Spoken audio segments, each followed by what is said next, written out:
Thank you. What's your name? I'm a deaf old man. What did you say? Ishwara Das. Ishwara Das. Huh?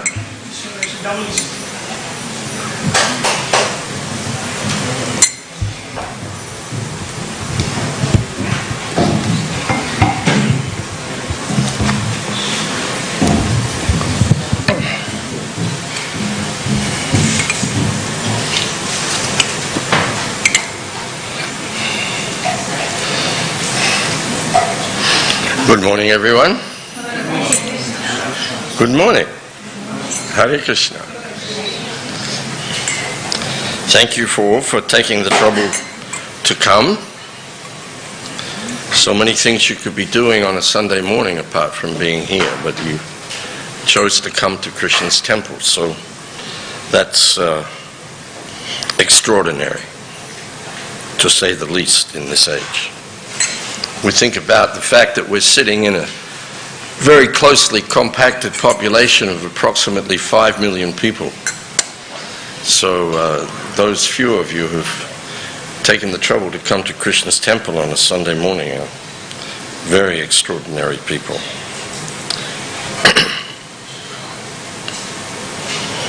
You might not think that about yourself, but you can easily think that about all the other people here,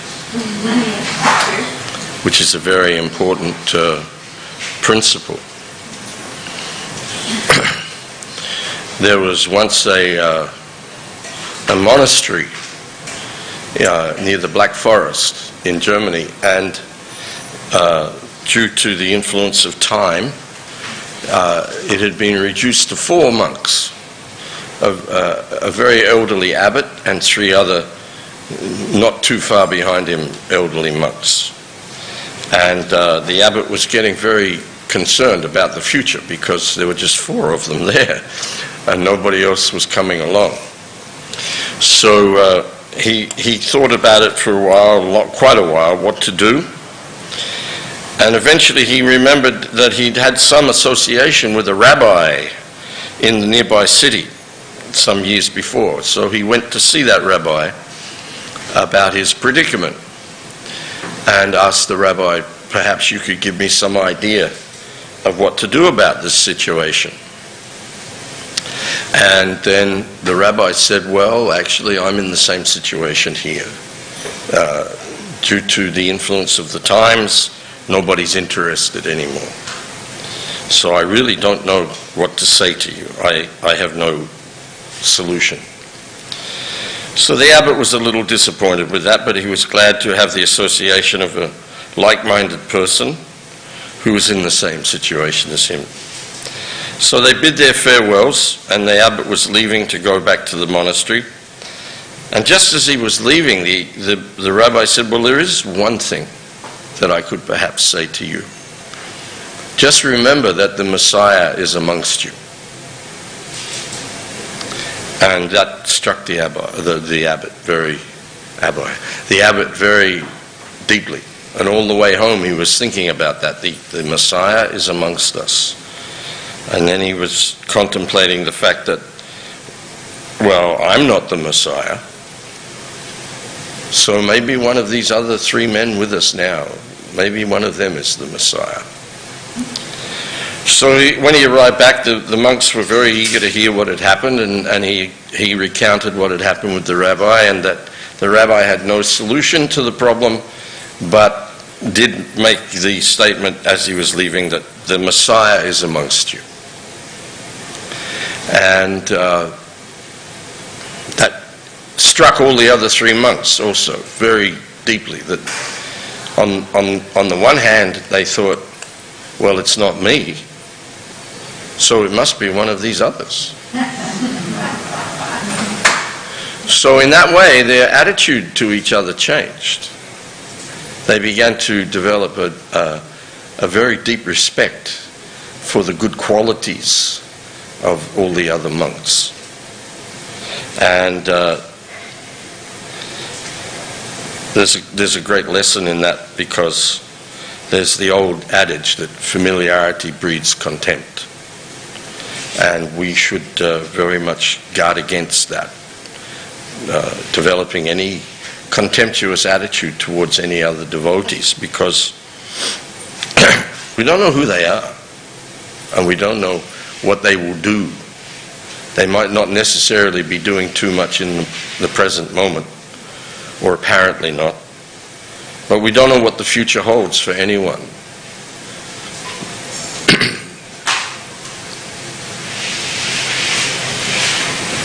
So every one of you is extraordinary. If you can just adopt that attitude to all of the devotees, then you'll see what happens. Because what happened with that monastery was that the monks there began to develop very intimate and loving relationships in respect and appreciation for each other. And people from the local city used to come and have picnics in the grounds of the monastery. And they also began to notice that there was something different about the place. There was an aura about it that wasn't there before. And they became very, very attracted to that. And so people of all ages started to come there, just to get a sense of that atmosphere. And very soon a lot of young men came forward and joined the monastery. And the place flourished. So there's a story about a godbrother of mine. He passed away now. His name was Namhata Das, Italian devotee.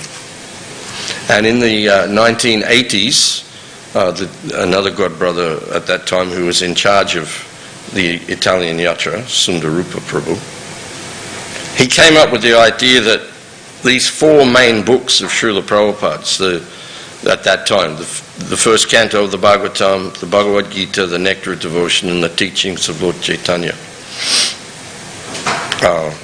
could be packaged as one set, and they called it the Great Classics of India. And the devotees used to go all over Italy, dressed as devotees, men and women, and they used to go to the towns and cities, and they'd meet the main people in the city, the mayor, the head of the Chamber of Commerce, the president of the Rotary Club, the Lions Club, and the ladies' organizations, and so on.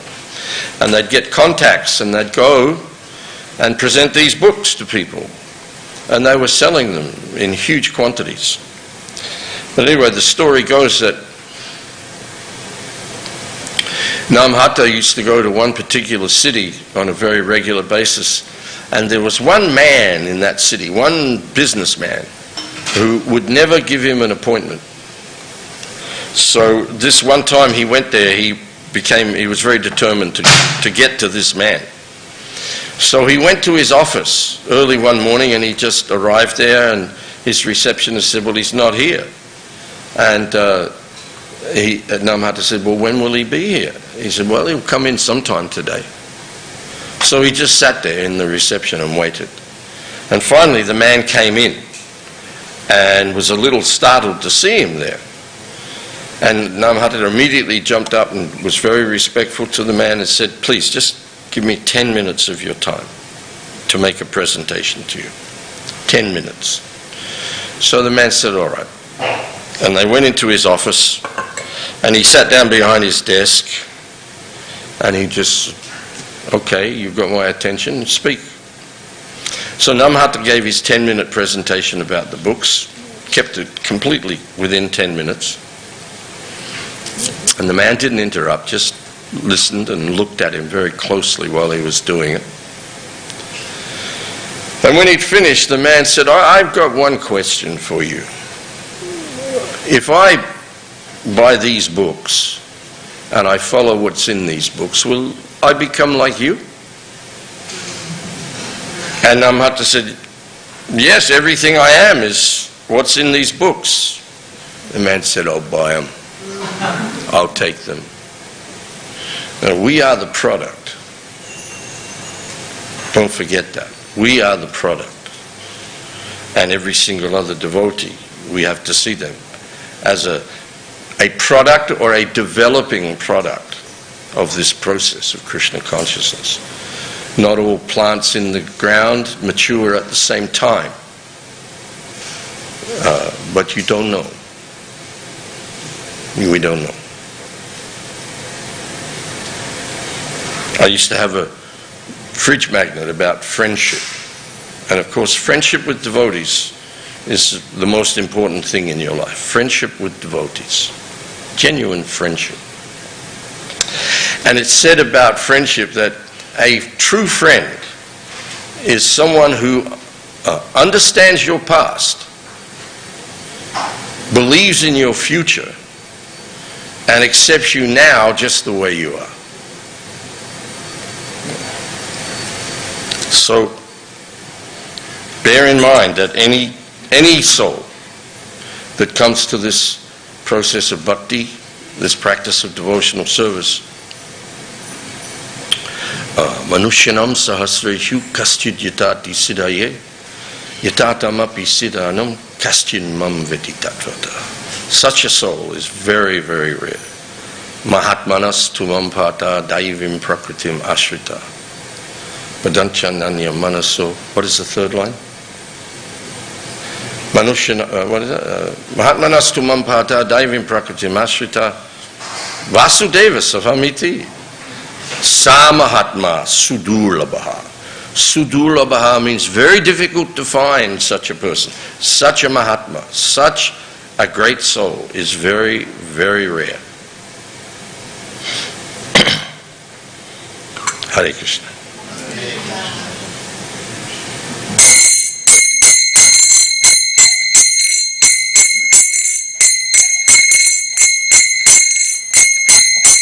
Jaya Radha Madhava Kunja Vihari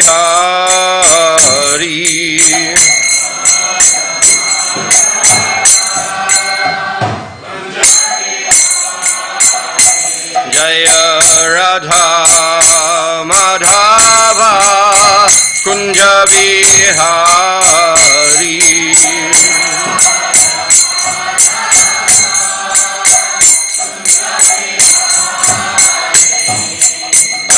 Gopi Janavallabha Girivardhari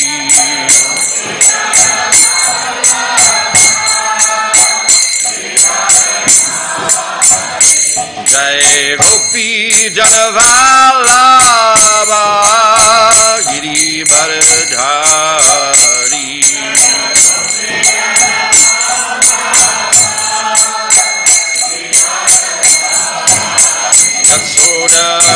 Nandana Braja Jandaranjana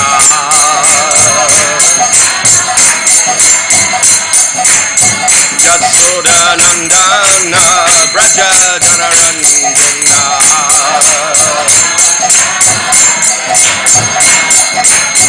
Yamuna Tira Vanachari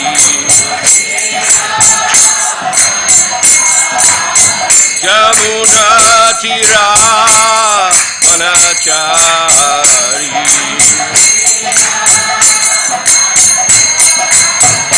Jaya Radha Madhava Kunja Bihari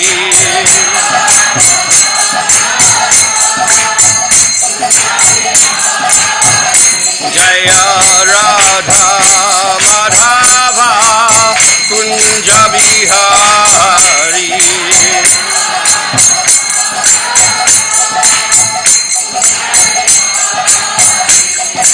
Gopi Jana Vallabha Girivardhari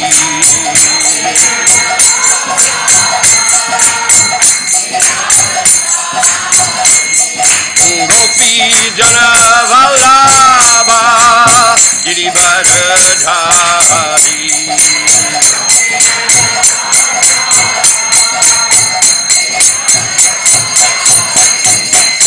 Yasoda Nandana Braja Janaranjana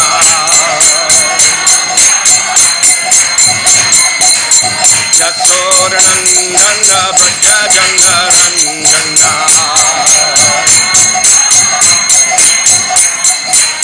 Yamuna Tira Vanachari Yamuna Tira Vanachari Jaya Radha Madhava Kunja Bihari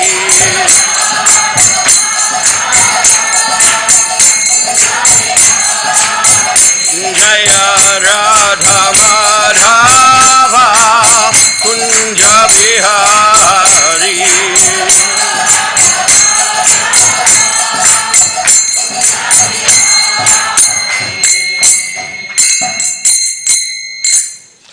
Jai Om Vishnupad Paramahansa Pariraja Kacharya Shto Tarasata Sri Srimad His Divine Grace A.C. Bhaktivedanta Swami Maharaj Srila Prabhupada Ki Jai Grantaraj Srimad Bhagavatam Ki Jai Nitai Gaura Premanandi Oh glories to the assembled devotees Oh glories to the assembled devotees Oh glories to the assembled devotees Oh glories to Sri Sri Guru and Gauranga Oh glories to Srila Prabhupada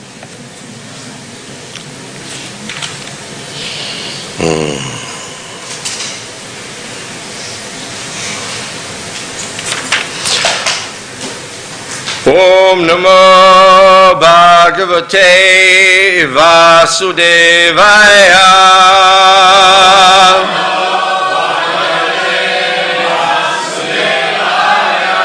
Om Namo Bhagavate Vasudevaya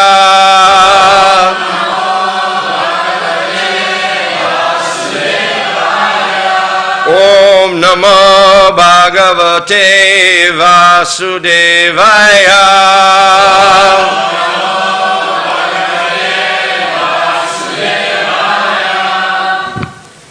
Srimad Bhagavatam, Canto 3, Chapter 4. Vidura approaches Maitreya. Text number 12. Yeah? Sa Esha Sadhu Karama Charama Bhavanam Asaditaha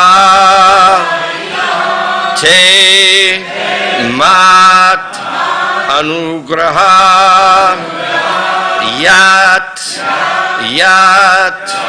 Me Nilokan Raha Utsrijantam Disya Dadrishvan Vishada Anuvritya Saisha Sadho Charamo Bhavanam Saisha Sadho Charamo Bhavanam Asaditaste Madanugrahoyat Asadaditaste Mad Anugrahoyat Yanmam Nilokan Raha Utsrijantam Yanmam Nilokan Raha Utsrijantam Drisya Dadrishtvan Vishadanuvritya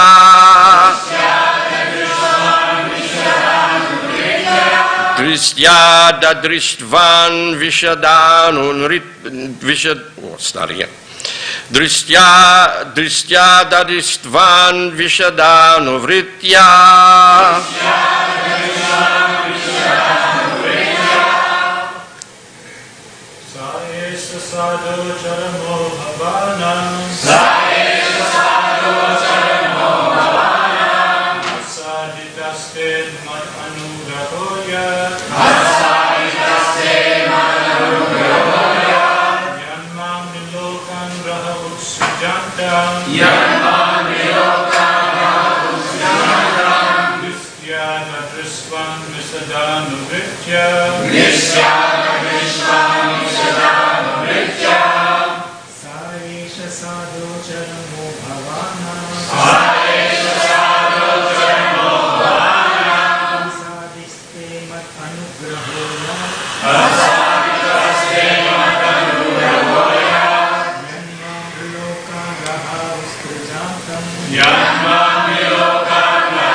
Ladies.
That Aisha of those Sadhu, O honest one, Charamaha, the ultimate, Bhavanam, of all your incarnations as Vasu, asaditaha, now achieved. Te, unto you. Mat, my. Anugraha, mercy. Yat, as it is. Yat, because. Mam, me. Nrilokan, the planets of the conditioned souls. Raha, in seclusion. Utsrijantam, while quitting. Drisya, by seeing. Dadrishvan, what you have seen. Vishada anuvritya, by unflinching devotional service. Translation. O honest one, your present life is the last and the supermost, because in this term of life you have been awarded my ultimate favor. Now you can go to my transcendental abode, Vaikuntha, by leaving this universe of conditioned living entities. Your visit to me in this lonely place, because of your pure and unflinching devotional service, is a great boon for you. Wow. O honest one, your present life is the last and the supermost, because in this term of life you have been awarded my ultimate favor. Now you can go to my transcendental abode, Vaikuntha, by leaving this universe of conditioned living entities. Your visit to me in this lonely place, because of your pure and unflinching devotional service, is a great boon for you. Wow.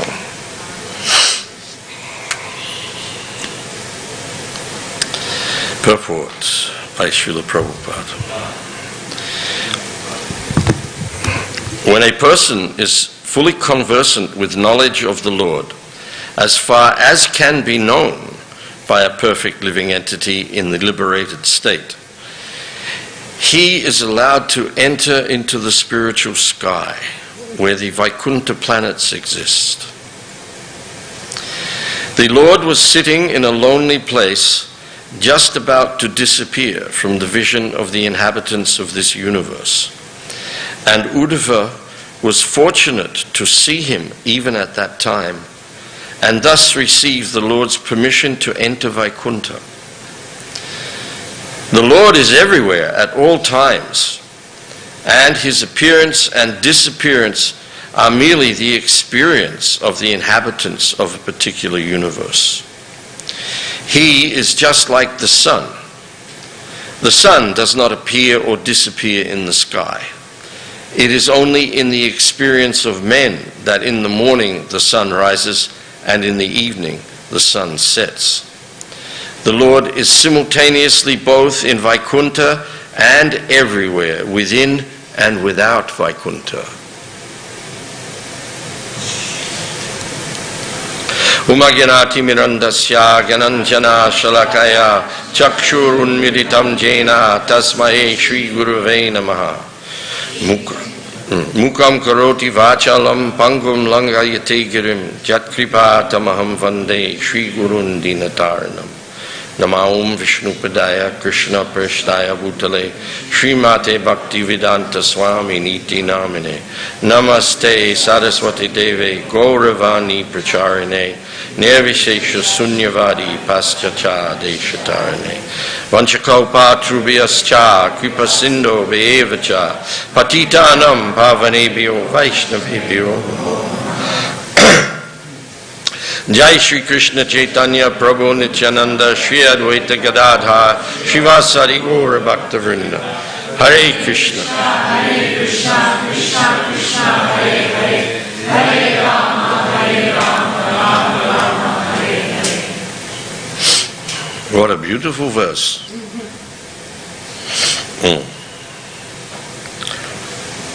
I didn't know what the verse was, and I didn't plan to say those things that I said before we sang Jai Radha Madhava. Just shows exactly what this verse is saying, how the Lord is present everywhere, and He's aware of everything.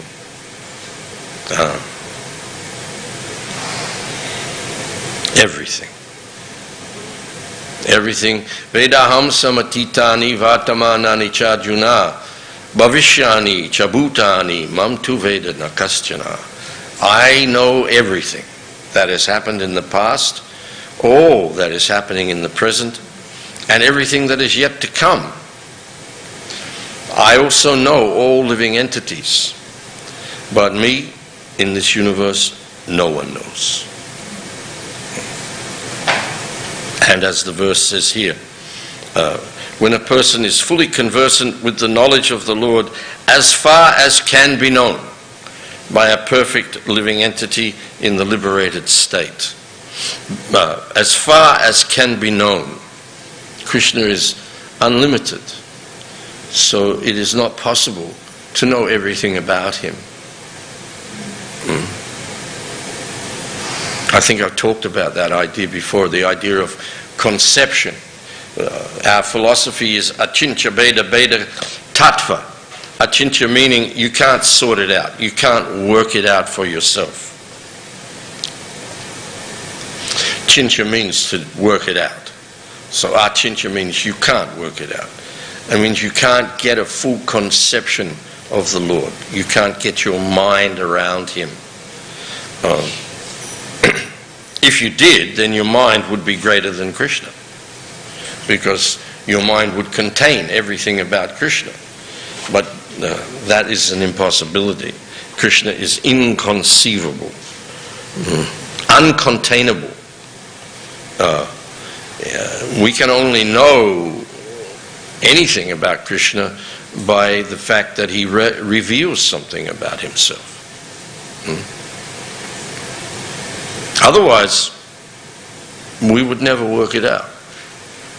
I made that joke before, that there's no scientist looking through a telescope or looking down a microscope, no matter how powerfully developed those instruments are, who's going to see Krishna.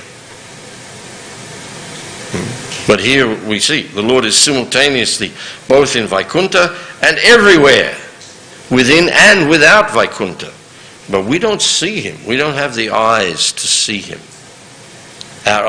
We do have the eyes to see him, but those eyes are presently covered. There's a beautiful verse in Chaitanya Charitamrita, in Brahma Samhita. Premanjanach chudita bhakti vilochanena shanta sadaiva hridayeshu vilokayanti yam shama sundaram achintya gunaswarupam govindamadi purusham tamaham bhajami. With eyes of devotion tinged with the salve of love, one sees with the vilokayanti, with the eyes of the heart. The eyes of the heart become opened by this practice of devotional service tinged with the salve of love. And there within one's own heart, one sees Sham Sundar. Yam Shama Sundaram. Achintya Guna Swarupam. Achintya Guna Swarupam means he has a form.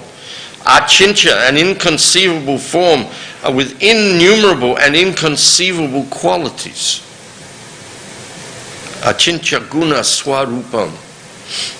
That form is revealed, or Krishna reveals that form.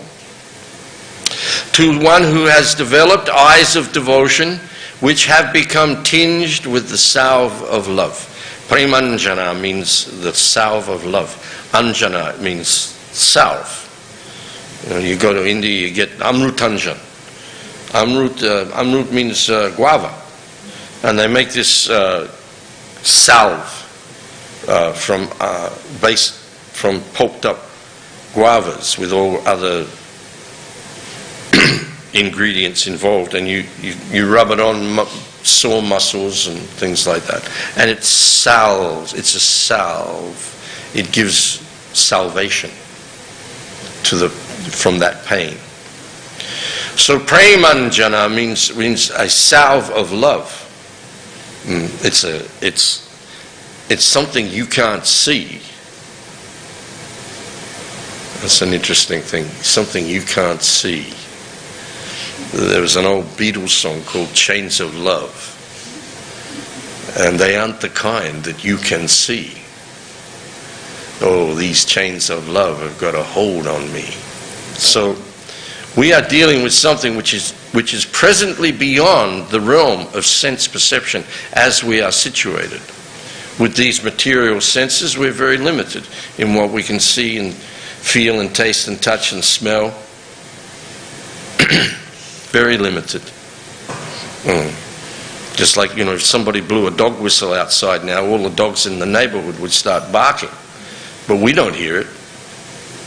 Also, there's ultrasonic and subsonic sound. There's a bandwidth in which we can hear. And beyond that, there's all kinds of sounds, but we don't hear them. That's a very easy concept to grasp and use as a model for this understanding of the process of purification of the senses through the practice of bhakti based upon hearing and chanting. It is very simple. Gradually, our ability to perceive increases by the practice of bhakti. We see things that we now do not see. We hear things that we do not hear now. One day we'll actually hear the holy name. And Rupa Goswami explains that, what is this? What is this? That now when I chant this holy name, when the holy name is dancing on the tip of my tongue, I wish I had thousands of tongues with which to chant. And then when the holy name enters into the holes of my ears, I wish that I had millions of ears to hear this sound. But then, when the holy name dances within the courtyard of my heart, I become stunned. And all the functions of my senses, my external senses, stop. This is called samadhi, complete absorption in the name and the form and the pastimes and the fame and the paraphernalia of the Lord. This is called samadhi. Prabhupada says samadhi or trance. That's an interesting word, trance, because there's such a thing in the material world called hypnotism, where the hypnotist puts you in a trance. I read a book about hypnotism once by a very famous hypnotist, and he was asked, how do you put someone in a trance? He said, you don't. Everyone's in a trance already. You just shift the focus of their trance. Right now we are totally entranced by Maya, and we have the senses by which that entrancement is being conducted. Of course, we wanted it. Whatever it is we've got, in terms of the senses that we have, are the senses that we wanted. Well, it's a little more complicated than that. We had a desire for something, but we also have a ledger in our name, which makes us qualified or disqualified for the full manifestation of any particular desire. So it's a combination of what we desire and what we deserve.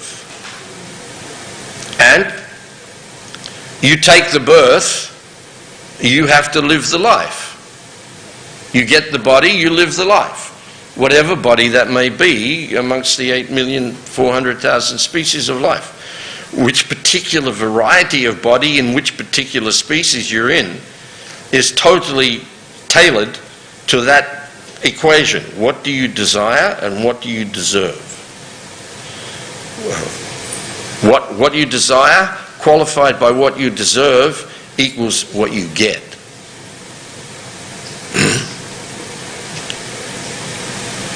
And it's all based upon the entrancement that we have with the objects of the senses in this world.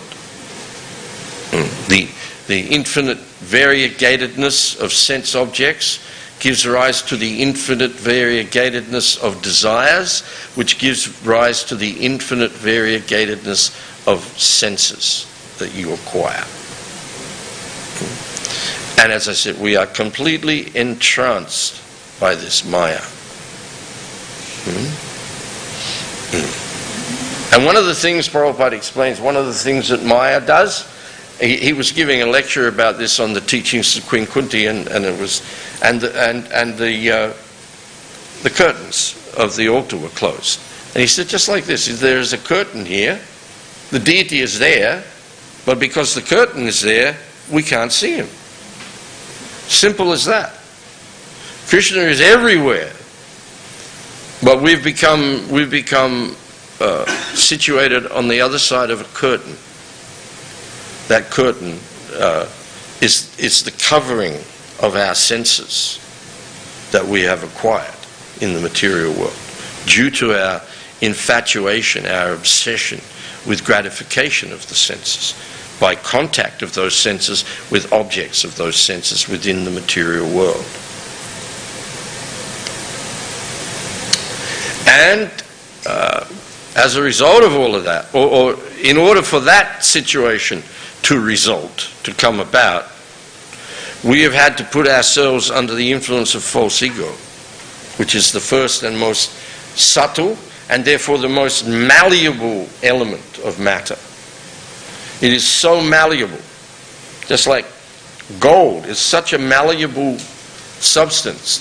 It can be beaten out into such a thin membrane without disintegrating. That's what malleable means.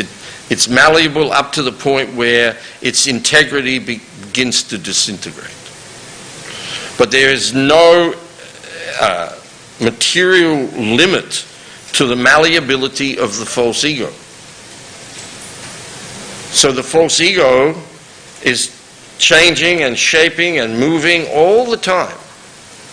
And it carries us around the wheel of samsara. Around and around and around and around. And because it's all generated from the mode of ignorance, it's predicated on total forgetfulness. We can't remember our last life. We can't remember previous lives. People profess to and so on, but it's very funny how everyone was a princess or a king or a great personality somewhere in history. Yes, I remember my life when I was a turnip.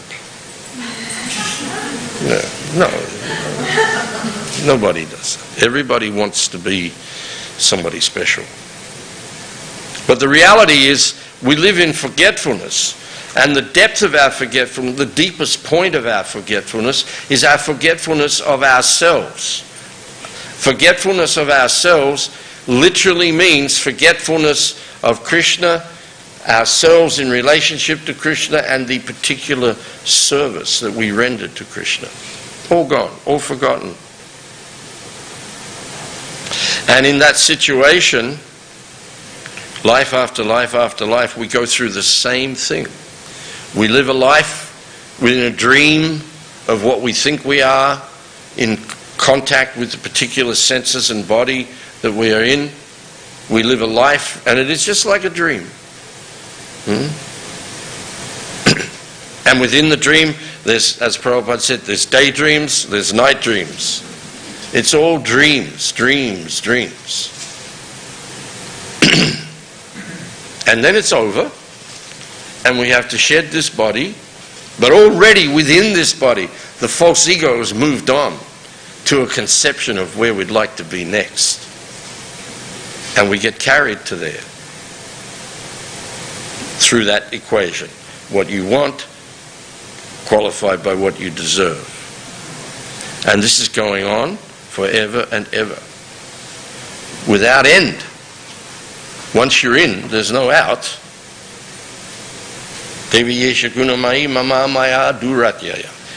We come under the influence of these three modes of material nature, beginning with contact with the mode of ignorance, from which the false ego is generated. And then it's endless. This idea of infinite variegatedness is demonstrated even within the limits of the material world. Within the limited world called the material world, there's endless variegatedness. That's inconceivable. How can you have infinite, endless variegatedness within a limited situation? This is the mystic potency of the Lord. And everyone is hypnotized by it. Everybody's in a trance. And that trance of materialism becomes deeper and deeper and deeper as time goes by, through the cycle of the ages, from the Satya Yuga through the Treta Yuga, the Dwapara Yuga, and then down into the Kali Yuga. And in the Kali Yuga, consciousness becomes completely materialistic, to the point where it's very, very difficult even to explain the fundamental principle of life. That never was there a time when I did not exist, nor you, nor all these kings, nor in the future shall any of us cease to be. Prabhupada said even a child can understand this. On the one hand he says that, very often he says even a child can understand, but there's one lecture he gives on this in 1966 in the storefront at 26 2nd Avenue. And he says, so you may have 1,000 PhDs, then you are ready for this knowledge. Then you are ready for this knowledge. This simple fact that we are eternal living entities, completely separate from anything material and with no need of anything material in order for our existence to be. So then we bring in the concept of Dehinosmin yata dehe. Krishna brings it in straight away. Dehinosmin yata dehe. You've been changing your body since time immemorial, from childhood to youth to old age. At death you go into another body. And then people say, well, you can't prove that. Nobody's ever come back to tell us that. But we don't realize we're all coming back. We've all died and come back so many times. Unlimited numbers of times on this wheel. Janma, Mrityu, Jara, Vyadi. Birth, death, deceit, old age. Over and over again. We should have a t-shirt. Material world, birth, death, disease, old age, repeat. And then on the back, repeat, repeat, repeat, repeat, repeat, repeat. Over and over and over and over and over and over again. All in a trance. We're being led around in a trance with that carrot dangling just there. This conception of what we desire. Just there. And if we just make that little bit extra effort, we'll get it. And in this way we become beaten down by the material energy again and again and again. But that false ego, no matter how hard it's beaten and bashed around, it still forms some idea of what will be happiness in this world.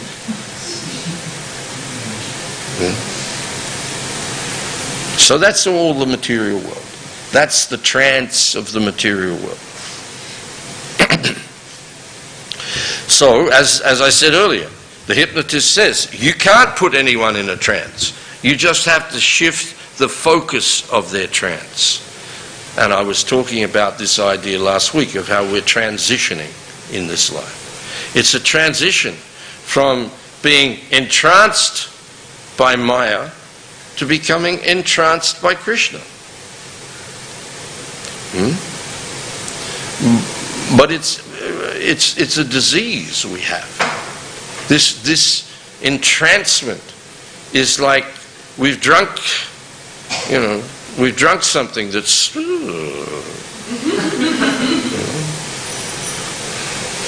and like a fool I mixed them. Like a fool I mixed them. We mix this one with this one with this one, and we drink it. And then, whoa, look at this. But the fact of the matter is, this has put us in a diseased condition of consciousness. We are by nature pure spirit soul. We will never be anything other than a pure living being. But our consciousness has become contaminated by drinking the poison of sense gratification. So there has to be a medicine for this. That medicine is the chanting of the holy name of the Lord. That is the medicine by which the root disease of our consciousness will be dissolved away. Literally dissolved away. The false ego will be dissolved. One of the potencies, Nijasava Shaktis. All of Krishna's potencies are there in the holy name of the Lord. And so one of the potencies of the holy name of the Lord is that it dissolves the false ego. You become like they say about certain Indian people in the West, they're coconuts. They're brown on the outside, but they're white on the inside. So we appear to be what we are. This is the point about also appreciating the devotees. We might appear to be this kind of joke incarnation, this body. We do appear to be this body, and to all intents and purposes and all appearances, that's what we are. We're this body. But inside, we're something else. Always have been, always will be. All that has happened is that we've drunk the poison of sense gratification, come into this phantasmagoric world, got entranced by it all, projected our consciousness totally into it, invested our consciousness in this, made a deal with Maya. You can take me anywhere. Do whatever you like with me. Just give me pleasure. It's like some kind of crazy situation. It is a crazy situation. What a minute. This is the crazy situation of the material world. We've all surrendered to the material energy, which is insurmountable. We have no ability to surmount. We even lose all sense that there's anything else than this. By the influence of Maya, we come to the conclusion that this is it. This is all there is. Get the best you can while you can. Eat, drink, and be merry, because tomorrow you die. And I didn't exist. I came into existence, and I will cease to exist. This is demoniac mentality. This is the demon's mentality. Because at the core of it, there is no acceptance that there is any cause to this whole thing other than sex. No cause whatsoever. This body is caused by sex. It didn't exist. It's brought into existence. It goes through all the changes.